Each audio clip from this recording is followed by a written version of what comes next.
Hey, let's go.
Uzungöl'de 20. bölüm. Fatih, şimdi biz neredeyiz? Neredeyiz? Trabzon Çaykara'dayız, Uzungöl'de. Uzungöl Çaykara ilçesinin bir köyü, mahallesi. Trabzon'dan 100 kilometreye yaklaşık neredeyse uzaklıkta. Bir set gölü. Taşların önünü kesmesiyle oluşmuş doğal bir göl. İki dağın yamacının arasında yazı kışı güzel yaşayabileceğiniz bir buz var. Balığımızı yapacağız. Trabzon'un en güzel yeri diyebilir miyiz? Ya, Trabzon değişik güzel bir yer. En güzel yerlerinden biri diyebiliriz. Yaklaş, havaya yaklaş. Herkesi gelip görmesi gereken, ölmeden önce görmesi gereken yerler arasında girer. Biraz sonra drone'da devam ederiz.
Arkadaşlar, bugün Haldızen Yaylası'ndayız. Dün otelde kaldık Uzungöl'de. Bugün buradan yukarı çıkmayı düşünüyorduk. Epey geldik. Derenin kenarında bir kamp yaptık. Şimdi sobamızı yaktık, yemek yiyeceğiz. Bakalım, belki balık takalarız. Biraz ıslandı ayaklarım. Derenin içine girdim. Su altı kamerasıyla bir şeyler çekebilmek için. Biraz sonra devam edeceğiz. Görüşürüz. Sizi şöyle kaldığımız yere götüreyim. Derenin içinde güzel. Suyun altını da çektim. Bayağı girdim suya yani. Islandı ayaklarım. Çoraplarımı değiştim ama tabi botlar hala ıslak. Şuralar komple buz tutmuş.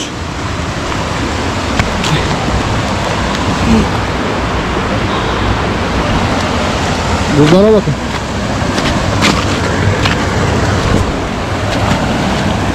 Yani güzel, şu şelalelerin içini falan çektim. Şuraya kadar sizin suya girdim.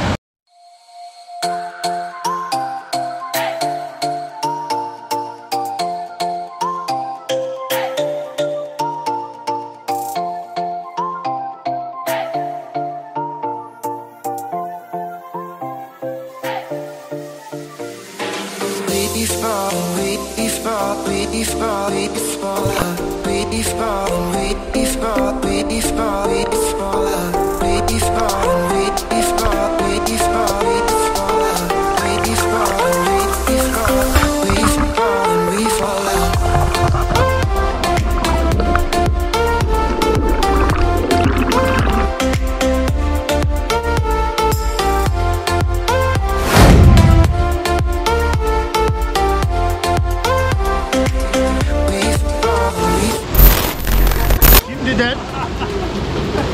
vücudumu alıştırıyorum. Norveç bilim adamları şakaklara ve bıyıklara... Bak bilimsel konuşuyor, bir dakika.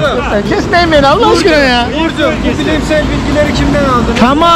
Tamamen bu konsantrasyon beyin işi. Beynim olmadığı için gireceğim oraya büyük ihtimalle de.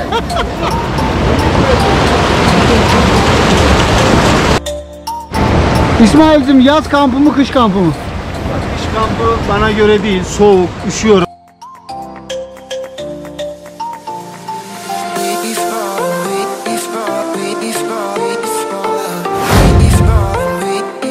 Ama zat halim Bana göre değil, soğuk, üşüyorum.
Millete öneriyor musun kışın gezmeyi?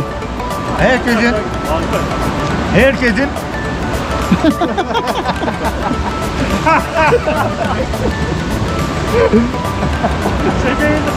Bırakın adam sözünden olmasın ya. herkesin tatması gereken bir kamp yaşadık. 2 gündür. Çok harika eğlendik. Videomuzu takip edin. Beğenin. Beğenin. Teşekkür ediyorum.